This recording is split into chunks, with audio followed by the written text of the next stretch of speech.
Hello, welcome to DS science classes. I am Deepshikha Parmar. तो उम्मीद करते हैं आपने सारे पिछले लेक्चर्स लगाए हैं। अब हम अपने आगे का टॉपिक स्टार्ट करने वाले हैं। ठीक है, तो पिछले क्लासेस में हम देख चुके हैं ईसीजी, इलेक्ट्रोकार्डियोग्राफ। इसमें हमने देखा था जो हमारा ईसीजी है, इलेक्ट्रोकार्डियोग्राफ है, इसमें हमें 4 वेव दिखाई दी थी। हेडिंग डाल देते हैं हम, इलेक्ट्रोकार्डियोग्राफ।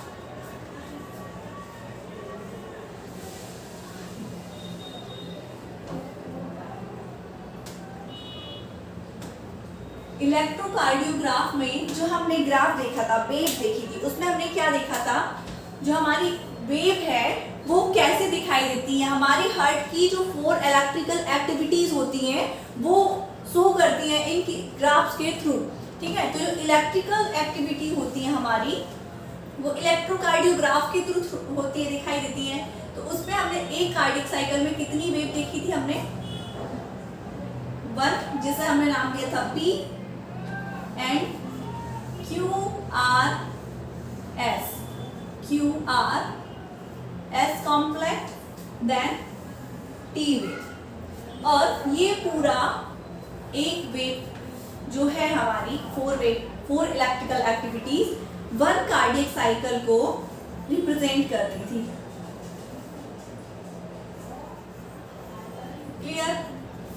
यहां से यहां तक हमारा 1 कार्डियक साइकिल था, जिसमें से जो हमारी पी वेव थी, पी वेव ये किसको शो कर रही थी? पी वेव हमारी शो करती है एट्रियल डीपोलराइजेशन को।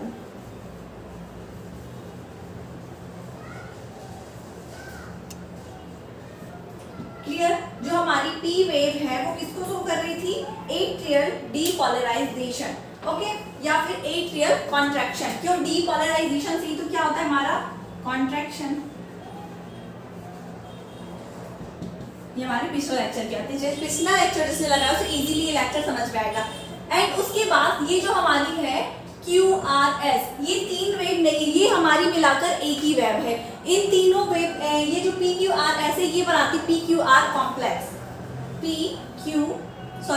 QRS complex, QRS complex.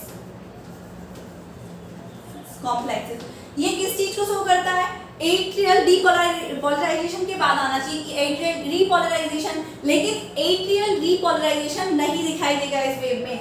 ये जो QRS कॉम्प्लेक्स है ये शो करेगी हमारी वेंट्रिकल डीपोलराइजेशन को। किसको? वेंट्रिकल डीपोलराइजेशन को।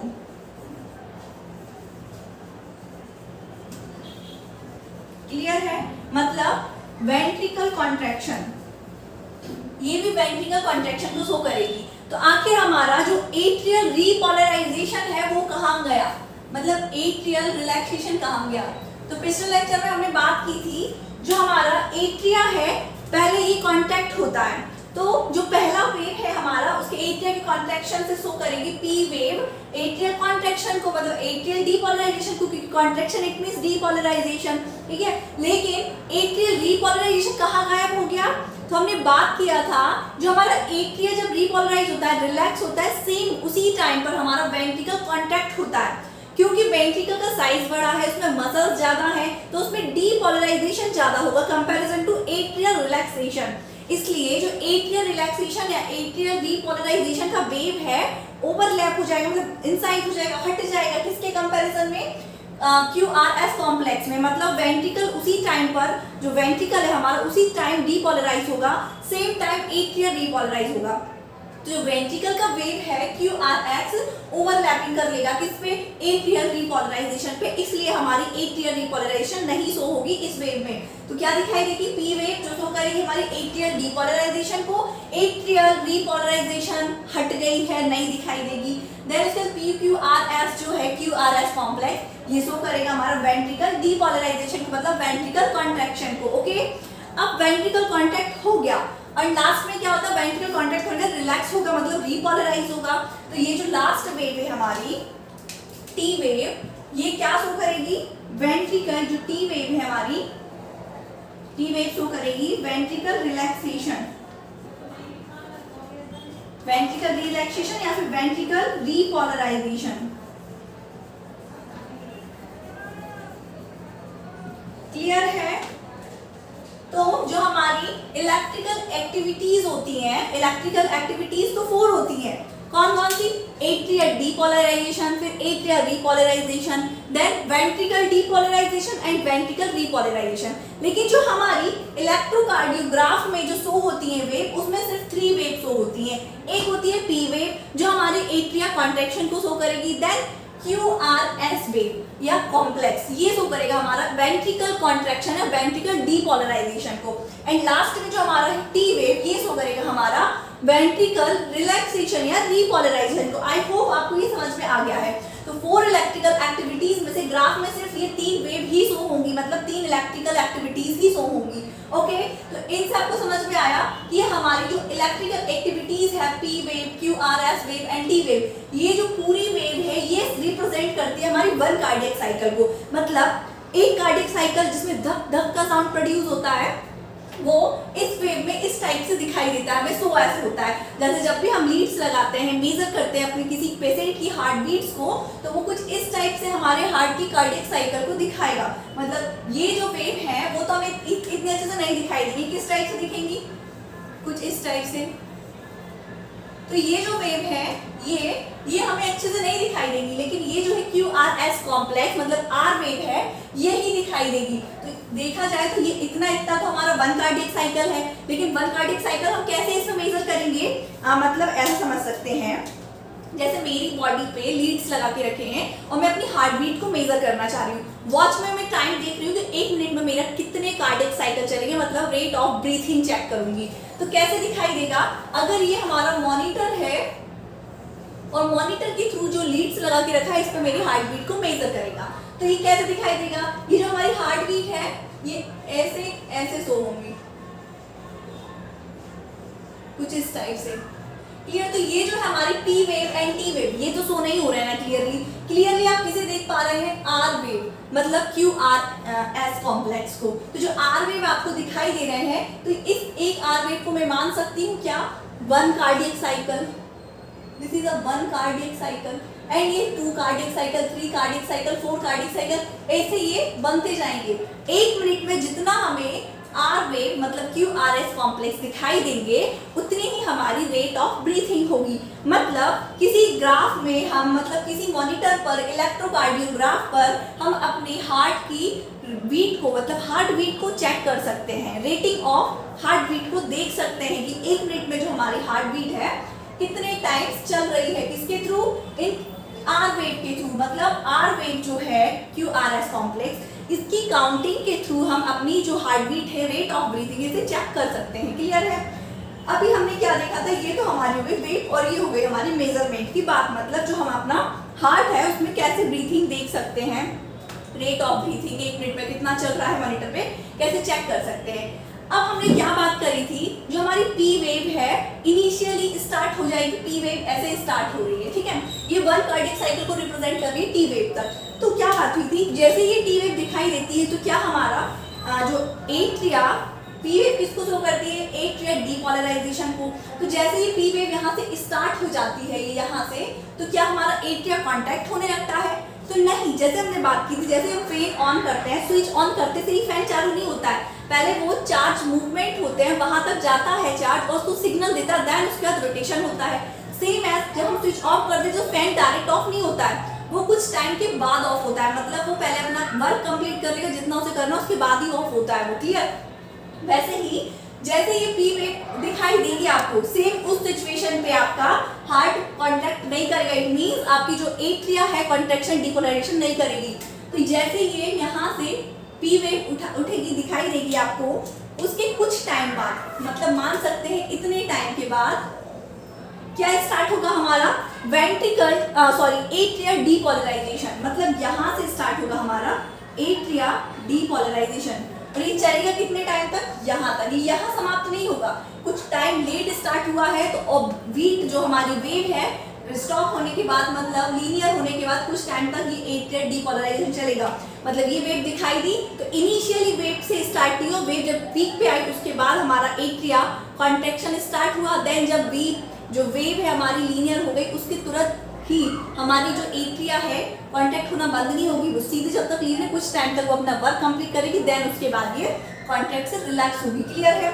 तो हमारा क्या बात की जो पी वेव है यहाँ से स्टार्ट हुआ, पी वेव के दिखाई देने के तुरंत बाद में कुछ टाइम डिले होने के बाद यहाँ से हमारी एट्रिया डीपोलराइजेशन स्टार्ट हुआ, जो कि कुछ टाइम देर तक चला। क्लियर है? तो ये जो टाइम पीरियड है हमारा एट्रिया डीपोलराइजेशन का है। क्लियर? देन उसके बाद ये QRS कॉम्प्लेक्स की वेव स्टार्ट हो जाएगी। QRS कॉम्प्लेक्स भी सेम ऐसे करेगा, सेम स्टार्ट होने के तुरंत बाद ही हमारा वेंट्रिकल कॉन्ट्रैक्शन शुरू नहीं होगा। ये किसको शो करती है? वेंट्रिकल कॉन्ट्रैक्शन को। तो जैसे ही स्टार्ट हुई वेंट्रिकल कॉन्ट्रैक्शन स्टार्ट नहीं हुआ, वेव जब यहाँ तक पहुंच गई, वेव के यहाँ पहुंचने के बाद यहाँ से हमारा कुछ टाइम डिले होने के बाद यहाँ से हमारा स्टार्ट होगा वेंट्रिकल डीपोलराइजेशन, जो चलेगा कहाँ तक? हमारे इस पॉइंट तक। मतलब इस पॉइंट तक कैसे समझ सकते हैं? इतना डिले हुआ है तो इसको लंबा चलना पड़ेगा। यहाँ से ये स्टॉप हो गई है वेव QRS की कॉम्प्लेक्स की। देखिए क्या बात हुई, यहाँ से QRS कॉम्प्लेक्स की वेव स्टार्ट हुई। इनिशियल ही हमारा वेंट्रिकल, ये किसको शो करती है? वेंट्रिकल डीपोलराइजेशन को। तो जैसी वेव स्टार्ट होगी वेंट्रिकल डीपोलराइज नहीं होगा, कुछ टाइम डिले होने के बाद यहाँ से स्टार्ट होगा वेंट्रिकल डीपोलराइजेशन, जो चलेगा कहाँ तक? हमारे टी वेव की एंडिंग तक। मतलब जहां हमारी टी वेव एंड होगी वहां तक हमारा वेंट्रिकल डीपोलराइजेशन चलेगा। मतलब लीनियर होने के बाद भी ये अपना वर्क कंप्लीट करने के बाद ही रुकने वाला है। ओके, समझ में आया आपको? अब स्टार्ट होगी हमारी टी वेव की कहानी। टी वेव स्टार्ट हो गई यहाँ से, तो सेम इसके संग ये कंडीशन होगी। टी वेव उठ तो गई है, दिखाई देने लगी, लेकिन जो आपको टी वेव दिखाई दे रही है उस टाइम पे आपका जो वेंट्रिकल है डीपोलराइज नहीं हो रहा है, क्योंकि टी वेव किसको शो करती है? वेंट्रिकल डीपोलराइजेशन को। तो जो आपको ये दिखाई देगा इस टाइम आपका नहीं हो रहा है। ये जब ये प्लेन हो जाएगी तो इस टाइम पीरियड में आपका वेंट्रिकल डीपोलराइजेशन होगा। तो ये होते सिग्नल में डिले का, कुछ टाइम लैप हो जाता है, ओवरलैप हो जाता है इस टाइप से कि जो आपको वेव दिखाई दे रही है उस टाइम से थोड़ा सा डिले होने के बाद हमारे हार्ट की इलेक्ट्रिकल एक्टिविटीज होती है रियलिटी में, और तो थोड़ा सा डिले होती है। ठीक है, ये तो मशीनिंग प्रोसेस है। क्लियर है आपको? ये तो हो गए हमारे पिछले लेक्चर्स की बात। अब हम देखेंगे क्या?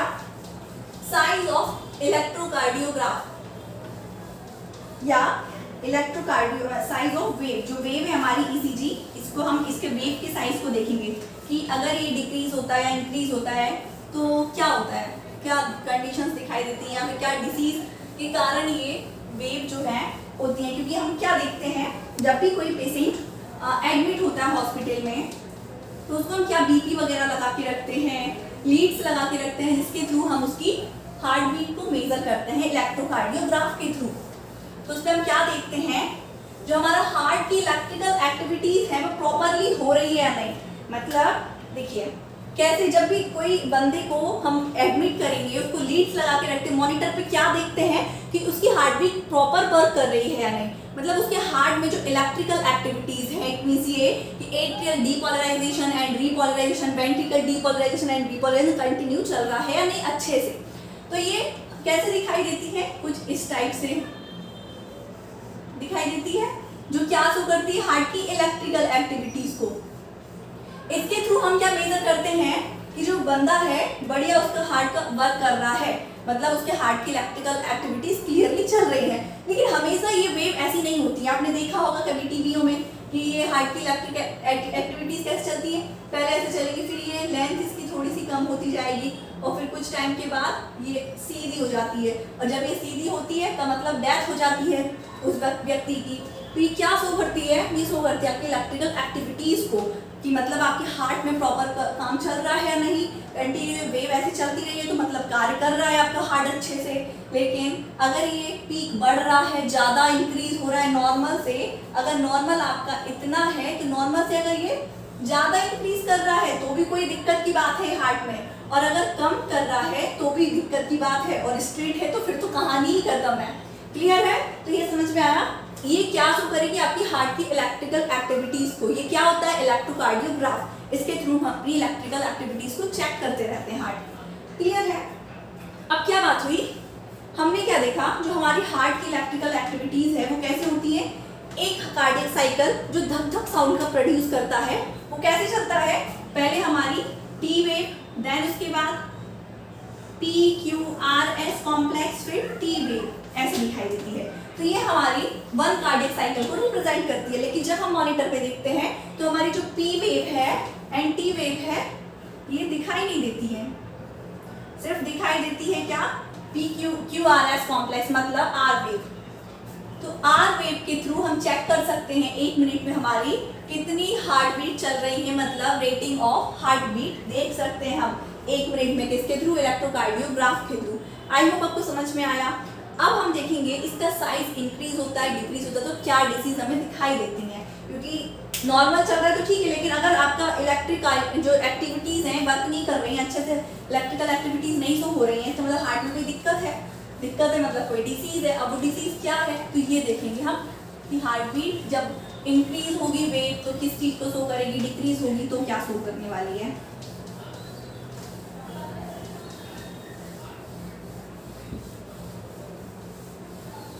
क्लियर, चलिए अब डाल लीजिए हेडिंग साइज ऑफ वेव।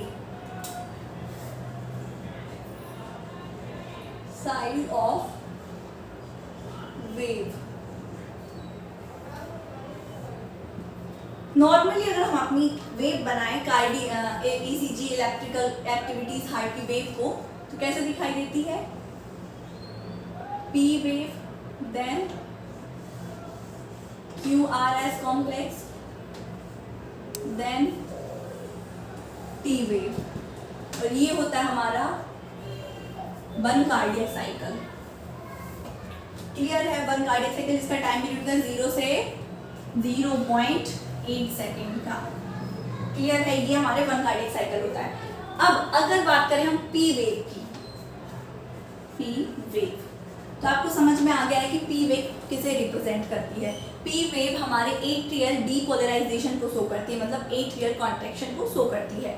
तो अगर ये नॉर्मल इतना है, जो पी वेव है हमारी नॉर्मल है, मतलब जो चल रही है ऐसे दिखाई दे रही है आपको, लेकिन इससे अगर इसका साइज जो है इलार्ज हो गया, मतलब पी वेव का साइज बढ़ गया, तो ये किस चीज को शो करेगी, इलार्जमेंट हो जाता है अगर पी वेव का, तो ये शो करेगी इलार्जमेंट ऑफ एट्रिया, मतलब एट्रियम का आकार बड़ा हो जाएगा, जो एट्रिया है आपका साइज में बढ़ जाएगा। जब भी इलेक्ट्रोकार्डियोग्राफ में आपकी पी वेव नॉर्मल से इंक्रीज हो जाएगी, मतलब इलार्ज हो जाएगी, तो इलार्ज जो वेव है पी वेव किसको शो करेगी, आपके जो एट्रिया है, एट्रिया के इलार्जमेंट को, मतलब आपके एट्रिया का साइज बढ़ गया है। क्यों बढ़ गया है, उसके आसपास की सेल्स में डीपोलराइजेशन ज्यादा हो रहा है, इट मींस उसमें सोडियम आयन की जो वैल्यू है बढ़ती जा रही है और ये धीरे धीरे वर्क कर रहा है, इस कारण से इसका जो एरिया है बढ़ जा रहा है, इंक्रीज हो रहा है। तो जब आपके एट्रिया का एरिया इंक्रीज होगा तो आपकी जो पी वेव है नॉर्मल से बढ़ जाएगी। तो अगर बात करें हम पी वेव की, अगर ये इलार्ज हो जाए, क्या हो जाए, इलार्जमेंट ऑफ पी वेव, क्योंकि हम यहाँ पे डालते हैं अच्छे से, ध्यान से आपको समझना है। पी वेव की अगर हम बात करें, अगर पी वेव क्या हो जाए, इलार्ज हो जाए, तो ये किसको शो करेगी, ये शो करेगी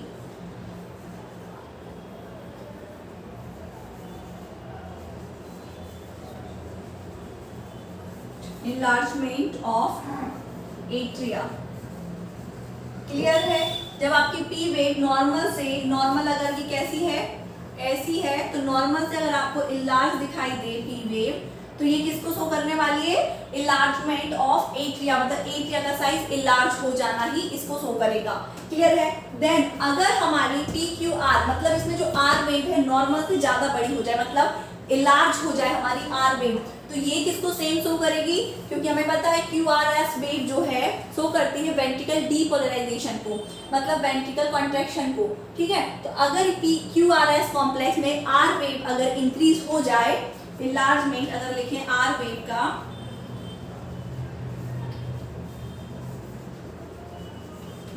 अगर आर वेव इलार्ज हो जाए तो ये किसको शो करेगी, इलार्जमेंट ऑफ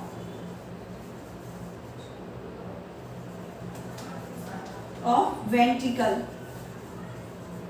सेम वही कंडीशन, सेल्स है ज्यादा, फिर उसमें डीपोलराइजेशन ज्यादा होगा, सोडियम आयन बढ़ेगा, इसके कारण इसका साइज बढ़ जाएगा वेंट्रिकल का, तो इलार्जमेंट ऑफ वेंट्रिकल, मतलब जब ये आर वेव बड़ी होगी, इंक्रीज होगी, नॉर्मल अगर आपकी आर वेव ऐसे चल रही है और वो इससे ज़्यादा बढ़ जाए, ऐसे हो जाए, तो ये शो करेगी आपकी वेंट्रिकल का एरिया बढ़ जाना, मतलब इनलार्जमेंट ऑफ वेंट्रिकल। और अगर आपकी टी वेव डिप्रेस हो जाए तो इसकी कंडीशन थोड़ी सी अलग है, आपको ध्यान से समझना है, आपने अभी तक ये चीज़ नहीं देखी है।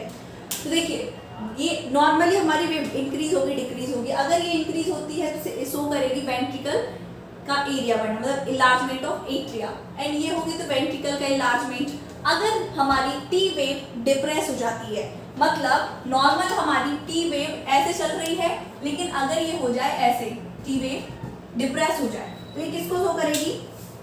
ध्यान से देखिए, टी वेव अगर क्या हो जाए, डिप्रेस, तो ये किसको शो करेगी?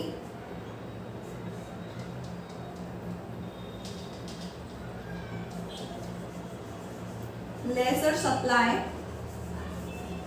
ऑफ O2 या ब्लड भी बोल सकते हैं। इसका मतलब ये है कि आपकी जो टी वेव है किसको शो करती है? एट्रिया रीपोलराइजेशन को।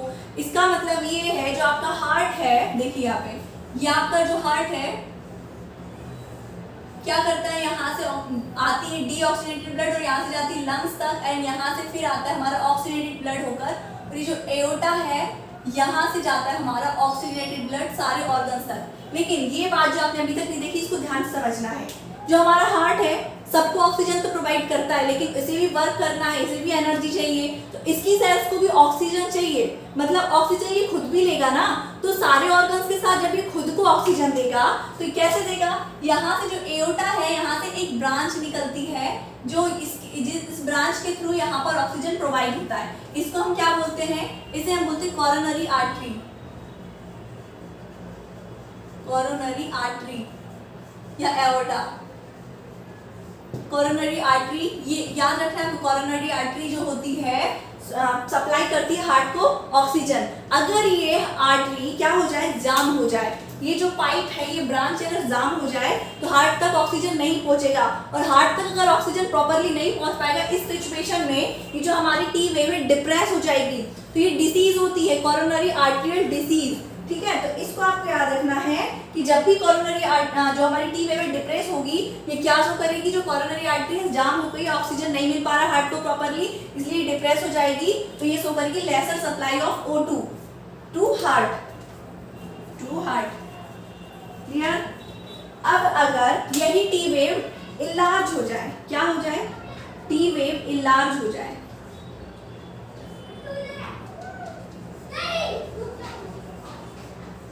अगर यही टी वेव इलार्ज हो जाए तो ये किसे शो करेगी? ये शो करेगी